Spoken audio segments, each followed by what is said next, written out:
Picture yourself standing at the edge of a quiet forest, the air cool and crisp, the ground beneath you scattered with fallen leaves, each one unique in its imperfections, some curled, some torn, yet all part of the earth's gentle cycle. Now imagine your life like this forest, full of beauty, but also cluttered with things, tasks, and expectations that weigh you down. You feel it, don't you? The overwhelm of a home filled with stuff you don't need, a schedule packed with obligations that drain you, a mind racing with worries about keeping up, being enough, or achieving some unattainable version of perfection. You're not alone in this. The modern world is relentless, ads pushing you to buy more, social media flaunting flawless lives, a culture that measures your worth by how much you own or accomplish. But what if there's a softer, simpler way to live? What if you could find joy not in chasing more, but in cherishing less? What if the cracks, the flaws, and the fleeting moments of life could become your greatest sources of peace and meaning? This is the essence of wabi-sabi, Japan's ancient art of finding beauty in the imperfect, the incomplete, and the transient. Let's walk this path together, slowly and intentionally, to discover how wabi-sabi can transform your overwhelmed life into one of calm, purpose, and deep fulfillment. Wabi-sabi is like a warm, weathered hand reaching out to guide you back to what's real. Rooted in Zen Buddhism, this Japanese philosophy celebrates the beauty of things that are simple, natural, and imperfect. The word wabi carries the spirit of rustic simplicity. Think of a handmade clay bowl, uneven but warm in your hands, or a wooden table worn smooth by years of use. Sabi speaks to the grace of time, the quiet elegance of things that age, like the soft patina on an old copper kettle or the fading hues of a sunset. Together, wabi-sabi invites you to see the world differently, to find joy in a cracked teacup that holds a story, in the fleeting bloom of a flower, in the stillness of a moment that won't last. In a society obsessed with perfection, newness, and excess, wabi-sabi is a quiet rebellion. It whispers that you don't need to be flawless, your home doesn't need to be pristine, and your life doesn't need to be filled to the brim to be meaningful. It's about loving what's here, now, just as it is. Why does this matter to you? Life today feels like a storm. You're juggling work deadlines, family responsibilities, and a constant stream of notifications vying for your attention. Your home might feel like a storage unit for things you don't use but can't let go of.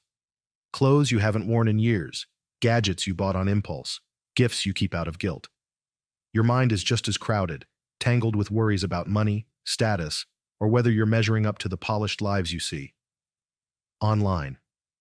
Consumerism tells you happiness is in the next purchase, a bigger house, a newer phone, a perfect wardrobe. Social media amplifies this, showcasing curated lives that make you feel like you're falling short. Yet the more you chase these ideals, the heavier your heart feels. Wabi-sabi offers a different way. It's not about adding more to your life, but about letting go of what doesn't serve you. It's about finding abundance in simplicity, clarity in imperfection, and freedom in embracing what's enough. By living wabi-sabi, you create space, physically, mentally, emotionally, for what truly matters to you. What can wabi-sabi do for you? Imagine waking up in a home that feels like a sanctuary, not a storage unit. Your space is filled only with objects that spark joy or serve a purpose, each one chosen with care. A handmade mug, a favorite book, a plant that's a little droopy but still growing. Your mornings are no longer a frantic rush, but a quiet ritual. Maybe just a moment to notice the steam curling from your tea, or the way sunlight spills across your floor. Your mind feels lighter because you've released the need to be perfect, to have it all, to keep up with everyone else. Wabi-sabi brings you back to the present, where life unfolds moment by moment. It cultivates gratitude for what you have, respect for the resources around you, and a deep sense of peace that comes from living intentionally. This philosophy touches every corner of your life, your home, your relationships, your work, your inner world, inviting harmony where chaos once reigned. It's not about deprivation, but about choosing quality over quantity, meaning over excess, and presence over distraction. Let's contrast this with the habits you might recognize. How often do you buy something because it's on sale, only to realize it's just clutter? How many times do you scroll through social media, comparing your life to airbrushed images, feeling like you're not enough? How often do you hold on to broken things, objects, habits, even relationships, because letting go feels too hard? These patterns trap you in a cycle of stress and dissatisfaction. You might cling to a cracked vase because you spent money on it, even though it no longer brings you joy. You might overfill your schedule to prove your worth, only to feel drained. Wabi-sabi offers a way out. It's not about discarding everything, but about curating your life with intention. It's about seeing the beauty in that cracked vase if it holds a memory, or letting it go if it doesn't. It's about valuing a quiet evening at home over a packed calendar. It's about embracing the journey, with all its imperfections, instead of chasing an unattainable destination. How do you start living wabi-sabi in a world that pushes you toward more? Let's begin with your physical space, because it often mirrors your inner world. Walk through your home and really look at what surrounds you. Pick up each object and ask, does this bring me joy? Does it serve a purpose? Am I keeping it because I love it, or because I feel obligated? This isn't about minimalism in the cold, sterile sense. It's about creating a space that feels alive and authentic. Keep the sweater with the frayed cuffs. If it reminds you of cozy nights with loved ones, let go of the gadgets you bought but never use. If you're unsure where to start, try this. Choose one small area, a drawer, a shelf, a corner of your desk, and clear it out completely. Leave only one or two items that feel essential or beautiful to you. Maybe it's a single candle or a photo that makes you smile. Step back and notice how that space feels. Does it breathe? Does it calm you? This is wabi-sabi in action, finding beauty and simplicity in what's enough. Now let's turn to your time. Modern life often feels like a race, with every moment packed to the brim. Wabi-sabi invites you to slow down and savor what's fleeting. Try this exercise. For one day, pause before each task and ask, can this be simpler? Maybe it's brewing coffee at home instead of rushing to a cafe, or writing a letter instead of sending a quick text. These small acts anchor you in the present. They remind you that life's beauty lies in its impermanence. That stressful meeting? It will pass. That argument with a friend? It's a moment, not your whole story. Wabi-sabi teaches you to hold these moments lightly, to appreciate them without clinging. Here's another practice. Set aside 5 minutes each morning to do nothing but notice. Sit with your tea, listen to the sounds around you, feel the air on your skin. This isn't meditation in the formal sense, just a moment to be, to see the beauty in the ordinary. Your relationships can also bloom with wabi-sabi. Think about the people in your life. Are you striving for every interaction to be perfect?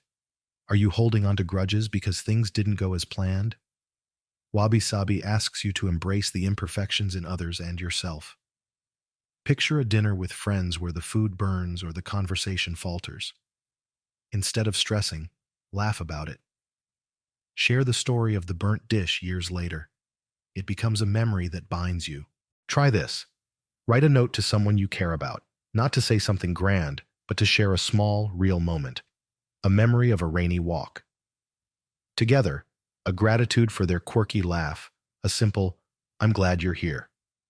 This is wabi-sabi love, authentic, unpolished, and deeply true. If you're struggling to forgive someone, reflect on their imperfections as part of their humanity.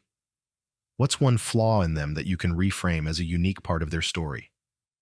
This shift softens your heart and deepens your connections. Financially, wabi-sabi can be transformative. Consumer culture pushes you to equate worth with possessions, but how often do those purchases leave you feeling empty? Wabi-sabi encourages conscious consumption. Before you buy something, pause and ask, will this add lasting value to my life? Is it worth the resources, money, time, space? If you love it, if it's useful, if it's made with care, it's worth having. If it's just a fleeting want, let it go. Try this challenge. For 1 month, commit to buying only what you need or deeply love. Repair something broken instead of replacing it. A torn shirt, a wobbly chair. Borrow or share instead of owning. You'll find freedom in needing less, and you'll start to see abundance in what you already have. For example, instead of buying a new lamp, rewire the old one you've ignored. Instead of upgrading your phone, appreciate the one that still works. This respect for resources aligns with the Japanese concept of motonai, a deep appreciation for not wasting what you have. Let's bring this to life with a story. Meet Hana, a woman in her 30s living in a bustling city. Her apartment was a maze of clutter, clothes she never wore, gadgets she didn't understand, gifts she kept out of obligation. Her days were a blur of work, social events, and a constant pressure to keep up with her peers. She felt like she was drowning, her home and mind suffocating under the weight of excess. One rainy afternoon, Hana wandered into a flea market and found a small, cracked ceramic bowl. It wasn't perfect, its glaze was uneven, its edge chipped, but it felt warm in her hands, like it held a story. She bought it for a few coins and took it home, placing it on her table with a single wildflower she'd picked on her walk. That simple act sparked something. Hana began decluttering, starting with one drawer, then a shelf, then her closet. She kept only what felt meaningful: a scarf from her grandmother, a book she'd read a dozen times, a pair of boots worn soft from adventures. She started saying no to events that drained her, choosing quiet evenings with a book or a walk in the park. She mended a torn dress instead of buying a new one, finding pride in the stitches. Over time, her home became a haven. Her time felt like her own, and her heart felt lighter. Hana's life wasn't perfect. It never would be. But she found joy in its cracks, in the quiet moments, in the beauty of what was. This is wabi-sabi. Wabi-sabi weaves beautifully with other Japanese philosophies, enriching its practice. Motonai, for instance, is the respect for resources. Don't waste food, mend what's broken, repurpose what's old. Try repurposing a worn shirt into a cleaning rag or turning a cracked mug into a plant pot. Kaizen, the art of small, continuous improvement, complements wabi-sabi by encouraging tiny steps toward a simpler life. You don't need to overhaul everything today. Start with one item, one moment, one choice. Maybe today you declutter a single drawer. Tomorrow, you pause to savor your lunch. These small acts build a life of intention. Ikigai, your reason for being, also ties in. Wabi-sabi clears the clutter, physical and mental, so you can uncover what truly gives you purpose. When you let go of excess, you make space for what lights you up, whether it's painting, gardening, or simply being with loved ones. Another concept, Danshari, emphasizes letting go of what no longer serves you. It's not just about physical stuff, but emotional baggage, resentments, outdated goals, the need to please everyone. Wabi-sabi embraces this release, celebrating the freedom that comes with less. Let's explore more ways to practice wabi-sabi. In your work, it might mean focusing on what's essential. Are you taking on tasks just to seem busy? Try this. For 1 week, prioritize only the tasks that align with your core goals. Delegate or decline the rest. Notice how this creates space for creativity and focus. In your diet, wabi-sabi might mean savoring simple whole foods, a bowl of rice and vegetables, a piece of fruit eaten slowly. Try cooking one meal from scratch this week, paying attention to the textures, smells, and colors. This mindfulness turns eating into a wabi-sabi ritual. In your self-care, it might mean embracing your imperfections. Look in the mirror and find one flaw you've criticized, a scar, a wrinkle, a quirk. Can you reframe it as part of your unique story? Write about it, or simply say it aloud. This is me, and it's enough. Challenges will arise. Society rewards excess, big houses, packed schedules, flawless appearances. Letting go of things can feel like losing security. Slowing down might make you worry you're falling behind. Here's how to navigate this. Start small. If decluttering feels overwhelming, commit to letting go of one item a day. If slowing down feels impossible, carve out 5 minutes to sit quietly and notice your breath. If you're afraid of imperfection, practice celebrating it.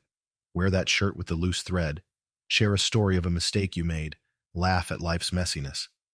These acts rewire your mind to see beauty in the real, not the ideal. If you're worried about what others think, remind yourself, wabi-sabi is your journey, not theirs. You're not living for their approval, but for your peace. Here's another exercise to deepen your wabi-sabi practice. Find an object in your home that's imperfect. A scratched table, a faded painting, a chipped plate. Sit with it and write its story. How did it get that scratch? Who used it before you? Why does it still matter? Now apply this to your life. What's one moment you've seen as a failure? A missed opportunity? A broken plan? Write its story too. How did it shape you? What did you learn? This exercise trains your wabi-sabi lens, helping you see beauty in the cracks of your life. Try it again in a week with a different object or moment. Over time, this practice shifts how you see everything: yourself, your surroundings, your story. Let's expand the story of Hana to see wabi-sabi's ripple effects. After her flea market find, Hana's journey deepened. She started a ritual of morning walks, noticing small things: the way dew clung to grass, the sound of her footsteps on gravel. She began repairing things she'd once discarded, like a wobbly chair she fixed with a friend's help, laughing over their clumsy efforts.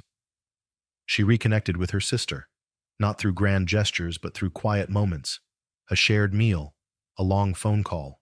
She even applied wabi-sabi to her work, focusing on projects that felt meaningful and letting go of tasks that didn't. Her colleagues noticed her calm, her clarity. Hana's life wasn't perfect. She still had stressful days, still bought things she didn't need, but she was learning to embrace the mess. She found joy in the small, the real, the fleeting. Her cracked bowl became a symbol of her new way of living, imperfect, but hers. Wabi-sabi also connects to sustainability. By valuing what you have, you consume less, waste less, live lighter on the earth. Try this. Next time you're tempted to buy something new, ask if you can repair, borrow, or repurpose instead. Turn an old jar into a vase, mend a torn bag, share tools with a neighbor. This respect for resources not only saves money, but aligns with a deeper sense of harmony with the world. It's wabi-sabi's way of saying, what you have is enough, and it's beautiful because it's yours. Another practice is to create wabi-sabi moments daily. Light a candle and watch its flame flicker imperfectly. Write a gratitude list, but focus on the small, ordinary things: a warm blanket, a kind word, a cloudy sky. These moments ground you in the present, reminding you that life's beauty is in its transience. If you're feeling stuck, try a wabi-sabi walk. Step outside and look for imperfect beauty: a gnarled tree, a cracked sidewalk, a fading flower. Take a photo or sketch it, not to capture it perfectly, but to honor its uniqueness. These practices build a habit of seeing the world through a wabi-sabi lens, where every flaw is a story, every moment a gift. As you move forward, remember, wabi-sabi is a practice, not a goal. You won't master it, and that's the point. Some days you'll still feel overwhelmed. You'll buy something you don't need, snap at someone you love, or chase perfection. That's okay. Wabi-sabi embraces those moments too. It's about progress, not perfection. Each time you choose simplicity, each time you pause to notice the beauty in a chipped cup or a quiet evening, you're living wabi-sabi. You're crafting a life that's lighter, truer, and more yours. Let's bring this home. You're at a crossroads. One path is familiar, filled with noise, clutter, and the pressure to be more, have more, do more. The other path is quieter, less certain, but lined with moments of beauty. It's a path where a single flower in a chipped vase feels like enough, where a walk in the rain is a gift, where your imperfections are part of your story. This is the wabi-sabi path. It's not about escaping life's challenges, but about finding joy in them. It's about letting go of what weighs you down and holding tight to what lifts you up. You have everything you need to start right now. Take a deep breath. Look around you. What's one small, imperfect, beautiful thing you can cherish today? Start there. That's enough. Now I invite you to reflect. What's one area of your life, your home, your time, your heart, where you can embrace wabi-sabi? Maybe it's letting go of one thing that no longer serves you. Maybe it's savoring one moment without rushing. Maybe it's forgiving yourself for a mistake. Whatever it is, trust that it's enough. You are enough. This is your wabi-sabi life, and it's waiting for you to live it, and it's waiting for you to live it, and it's waiting for you to live